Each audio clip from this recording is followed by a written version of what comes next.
Greetings. Uh, wow, we are deep in the election year now, 2024. I'm just off of work and 12 hours. Really kind of tired. Haven't had enough sleep. Mind's kind of drifting. I've still been thinking about some things, just listening to sampling some media on my BART ride home and stuff, talking to some different people and seeing what's being posted and stuff like that. And I first want to start off on a sort of positive note and just say that I'm detecting a whole group of people out there that are not really affiliated with anything. They've been turned off by everything. and, and so they kind of ran and hid for a while. Now they're kind of coming back out. It's the election year, all the stuff's going on. And they're determining that they're not, uh, like, they don't buy the whole Kamala Biden team narrative. They're not into that, but they're also not into Trump. And so they're in this weird lane, and they, kind of independent, but they're not independents. I don't know. So there's that, but they do have a nice critique of things that they're just noticing, and they're not into censorship at all. They seem to believe in this idea that, hey, yeah, if there's bad information out there, misinformation or something like that, that again, you can just go ahead and just fight that, point by point, with good information. Put your information out there. It's a marketplace of ideas. And they kind of get that. They're not adamant about it, like, I just was or something, but I mean, they at least get that. And then, so they're not in censorship. They don't trust the media, but all media, Fox and CNN. They're not into any of that. They're kind of looking for information. They're getting a lot of stuff off kind of like international and alternative news sources while they, if they ever have any downtime at their job or something like that, they tend to get on their phone. And then they're doing a lot of cutesy socializing and stuff too, but they're also, and just listening to music, stuff like that. That's all good. Of course, I think we are over entertained as a society. It's incredible. There's a group of people at my work that are completely apolitical and are totally into sports. I mean, they know just like all these details about sports. They're a whole other group, and there are a lot of them. You never know. But anyway, uh, so I want to just be positive, though. Say that I'm seeing, I'm having talks with people on trains and, and at the factory and different places, that they're not all just like these vapid, like super triggered, partisan talks. And that's really nice. Okay, so but that's a small portion of the overall society in America as like a kind of a demographic right now. Like, wow, man, it is next level.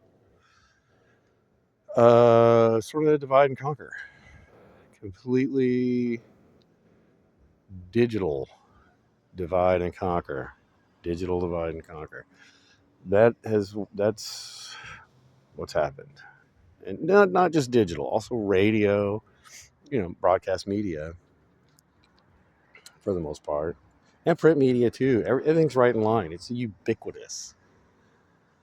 The CIA control of the media space right now, and the American mind space, unfortunately.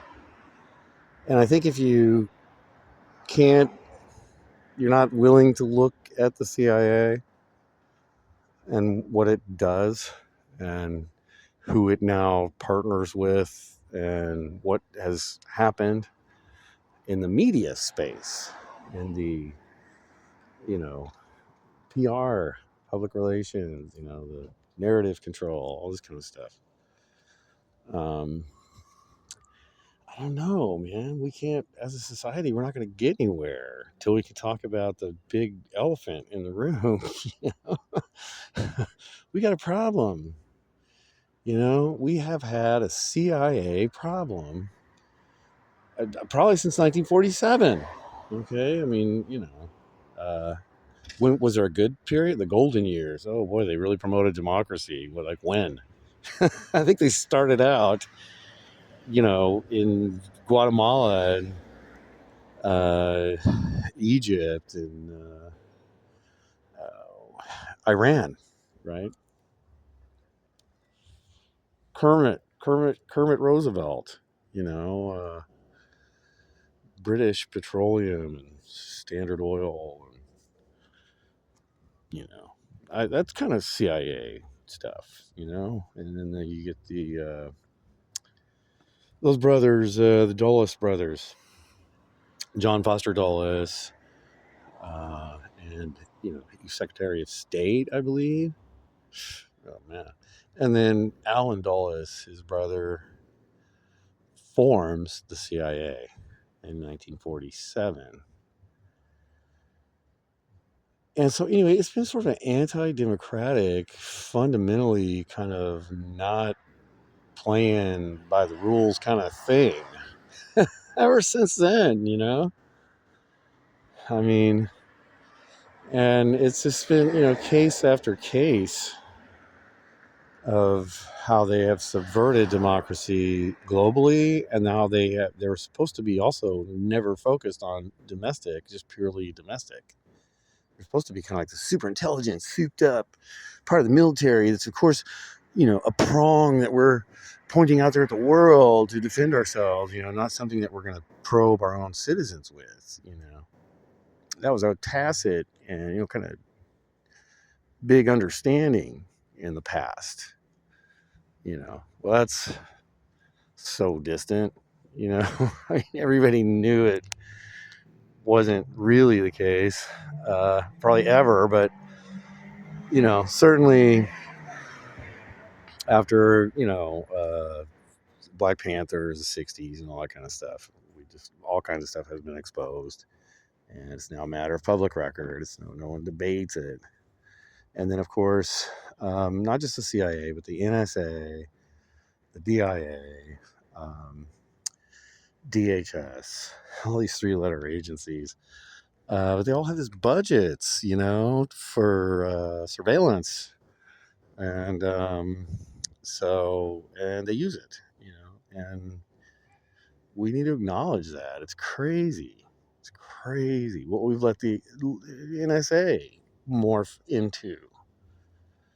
Originally, I think the NSA was a you know, part of the Navy, and it was a signals operations. You know, it was like involved in trying to intercept signals and encode signals, and, you know, signals, you know, radio, you know, stuff like that, you know, sonar or whatever. But mainly, I think just like shortwave radio, normal different frequencies radios.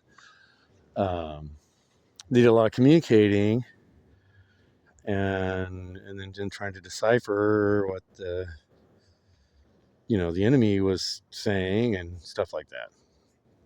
Signals operations, signals intelligence. And but that's morphed into this just crazy giant thing with a huge, you know, mega block long building in the desert in Utah somewhere, and it's also got huge, you know, offices in Virginia and whatever, you know. I mean, and it's just got this mega budget. No one gets to question. Like Edward Snowden in 2013 was a top, you know, inside contractor with them. Revealed, you know, specifically these names of active programs that they have running, you know, on us, that they're intercepting all, you know, they have total information awareness was kind of poo-pooed when they tried to roll it out after 911, but you know, they brought it back, you know, with maybe like Palantir and CIA now is so sophisticated that it's contracting out. It doesn't, then you can say, oh, well, is it really, Jeff? Is it really the government? Is it really the CIA? When maybe it's a private contractor, Booz Allen Hamilton, or which was what Edward Snowden, where he worked, or, SAIC, some of these top contractors, and what they do, so then there's less type of scrutiny on them, and they maybe don't have to go seek a budget from Congress. They just do what they want to do. So, we have to look at that. It's huge. That wasn't what I started out I wanted to talk about, because what I want to talk about is, how everybody is completely divided now. It's amazing. These NPR people, they're just posting all over the place, like, oh man, another one of my lefty friends now has questions about the vaccine and about Ukraine and stuff, and they're just like, they're so obstinate that they don't even allow questions anymore. They're just like, oh God, if you do that, they're now, and they're not, their language isn't so hyperbolic anymore. They're not just flat out just saying, oh, they're a Trumper, but yeah, they are. Trumping's always looming in the background. It's always a thing. Is that if you're not, totally on board with Kamala, and if you have questions about any of this stuff, now it's all become this kind of mega narrative. It's all wrapped together now. The vaccines are good, and questioning Pfizer, questioning Dr. Fauci, or questioning, that's all kind of Nazi, MAGA, right? You're just, you're being led by misinformation. You're not a doctor, are you? And doing your own research. I'm like, what are you doing? Reading? Oh my God, so it's like there's this crazy thought like that, which is totally pervasive now. And so I saw a diatribe tonight about a person who, I don't know what they were questioning that this leftist didn't like, but he said, yeah, I have to just let them go. They're gone. I have to dismiss, they're just down the rabbit hole. They had a question about the vaccine and Ukraine, everything with it. They just don't hit the right, side of my topics, and so just dismiss them, and no engagement. There was no sort of like, hey, yeah, what happened in 2014? Again, Yanukovych was ousted by the CIA. That's where this is going. Okay. So, and Zelensky was installed. And that's where we disagree. That's where the left, right, just right away, oh, Jeff, that's too bad. Oh, it sounds like you've been, what you've been watching some Joe Rogan, you know what I mean? They're just like, it's like they can't even deal with the topic anymore, the content of what I might say. And what I'm saying is not outrageous. It's something they could at least consider, instead of just dismiss it all wholesale. But anyway, their whole little package is Ukraine's just being smashed by this dictator Putin, but somehow the right wing and Americans, or some of the people, are just enamored with him. They're controlled by Putin, and they're Russian puppets and useful idiots, and stuff like that. So you're not allowed to have a question about Ukraine, about how they treated Russians, how many Russians were killed, Russian-speaking citizens, Russian cultural Russians in Ukraine after their little CIA-aided installation of Zelensky and the ouster of democratically elected Yanukovych, And so anyway, but there's no talk of this. And so anyone who's really into this, or into kind of the history of that, or, they're going to be like frustrated with all these leftists who are super righteous, though, about, Bono's awesome. And what's his name? The surfer actor, Sean Penn, like, these guys are just awesome. Just all these cultural people. We just love Ukraine. It's an independent struggle, freedom fighters. Just, oh my God, Russia just unprovoked, just went in there like this belligerent cowboy with his shirt off, I don't know. It's just crazy. All right, this has gone on too long, and I haven't kind of focused it on anything, which is often what happens. It's okay. I just needed to get this off my chest, and thank you for participating.